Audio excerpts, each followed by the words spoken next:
আমি উজ্জীৱন small finance বেংকৰ পৰা লোন লৈছিলোঁ। সেইটো আমি লকডাউনৰ কাৰণে পৰিশোধ কৰিব পৰা নাই। হিমন্ত বিশ্ব শৰ্মা মুখ্যমন্ত্ৰী সাহেবে কৈছিল আমাক ঋণটো মাফ কৰি দিব বুলি। গতিকে আমি এতিয়া ঋণটো দিব পৰা নাই, আমাক ঋণটো মাফ কৰি দিব লাগে। হয়, নমস্কাৰ। মোৰ নাম শামছুল হক। মোৰ ৱাইফৰ নাম হ'ল ৰচনাৰা খাতুন।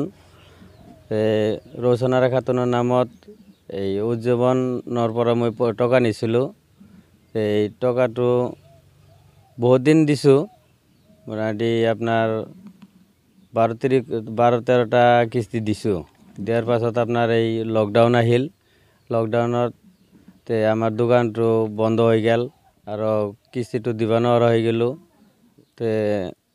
তাৰে মাজত আহি মোটামুটি 100, 200, 500 যেতিয়া যি পাৰিছে লৈ গৈছে। ইতিমধ্যে আমাৰ মুখ্যমন্ত্ৰী হিমন্ত বিশ্ব শৰ্মাদেৱে ঘোষণা কৰি দিলাক যে এই মাইক্ৰ' ফাইনেন্সৰ পৰা টকাখিনি দিব নালাগে। দিব নালাগে বুলি ক'লাক। তাৰপিছত আমি এনেও দিব নোৱাৰা হৈ আছিলোঁ।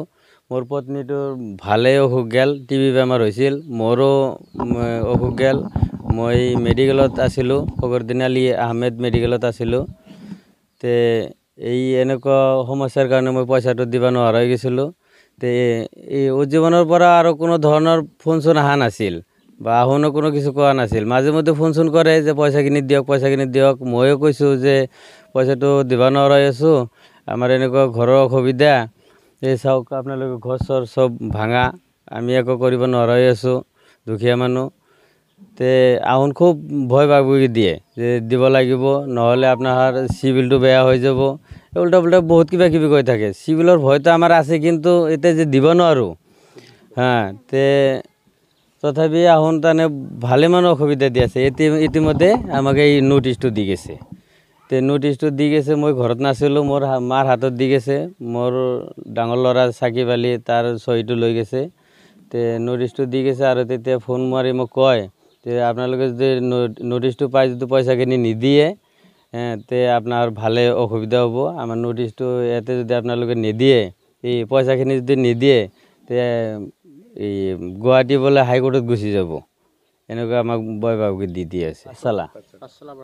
হয়, এতিয়া দিবই নোৱাৰোঁ। আপোনালোকে চাওক মোৰ কেনেকুৱা অৱস্থা। মই ফোন যোগেও মই কৈছোঁ যে ছাৰ, মোৰ অসুবিধা বহুত, ভালে কষ্ট যাই আছে। মই জানুৱাৰী মানত চাওঁ অলপ চলপ কিবা কিবি দিব পাৰোঁ নেকি, বা কিস্তি হিচাপে দিব পাৰোঁ নেকি অলপ চলপকৈ। সেনেকৈ বোলে নহয়, বোলে একেলগে যাই দি থৈ আহিব লাগে।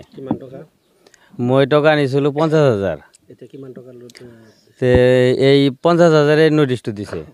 এই 49,600 কিবা টকাৰ এটা নোটিছ দি গৈছে। মই কিস্তি দিছিলোঁ 12টা না 13টা কিস্তি দিছোঁ। এই কিস্তি এইটো নোটিছ আছে, কিস্তি লৈ গৈছে। তেতিয়া কোনো ধৰণৰ চহীটো একো কৰা নাই। ডাইৰেক্ট কৈছে যে আপোনালোকে পইচাটো দি দিয়ক, তাতে কমি যাব বুলি কৈছে। ভালেমান জোৰ জবস্তি কৰি আছে, দিব পৰা নাই। এতিয়া কৈ আছে যে পুলিচ যাব, আপোনালোকে যদি নিদিয়ে পুলিচ যাব, পুলিচে যাই আপোনালোকে উঠাই লৈ আহিব। এনেকুৱা ভয় ভাবুকি দি আছে। চৰকাৰক মই এইটোৱে কৈ আছোঁ যে আমি দুখীয়া মানুহ, আপোনালোকে যেনেকৈ কৈছিল যে মাইক্ৰ' ফাইনেন্সটো দিব নালাগে বুলি, আমি হয়তো দিবও পৰা নাই আচলতে। চৰকাৰে যাতে আমাৰ মাইক্ৰ' ফাইনেন্সৰ এই পইচা এইটো যাতে মৰি যায়, এইটোৱে মোৰ আহ্বান। মাফ কৰি দিব লাগে। মোৰ নাম আজিবুৰ ৰহমান। মোৰ ৱাইফৰ নামত উজ্জীৱনৰ পৰা কিস্তি লোৱা আছিল। লকডাউনৰ আগতে লৈছিলোঁ। বজাৰত দোকান কৰি আছিলোঁ তেতিয়া কিস্তিটো লৈ। অকস্মাত লকডাউন পৰিল। লকডাউন পৰাৰ পিছৰ পৰা কিস্তিটো চলাব নোৱাৰা হৈ গ'লোঁ। তাৰপিছত আমাৰ মুখ্যমন্ত্ৰী সাহেবে কৈছে যে মাইক্ৰ' ফাইনেন্সৰ কিস্তিবিলাক মাৰি দিব। তাৰপিছৰ পৰা আমি দিবও পৰা নাই, দিয়াও নাই। বহুত দিন হ'ল। অকস্মাত এতিয়া নোটিছ পঠাই আছে।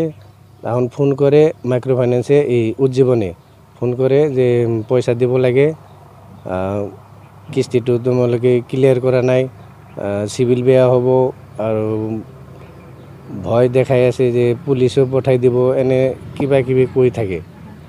আৰু সেইদিনা আহিছিল, নোটিছটো দি গৈছে যাব লাগে, কিবা লোক আদালতৰ পৰা বুলি নটিচটো পঠাইছে। মুখ্যমন্ত্ৰীক আহ্বান জনাব খুজিছোঁ যে তেখেতে আমাক যাতে মাইক্ৰ' ফাইনেন্সটো মাফ কৰি দিয়ে।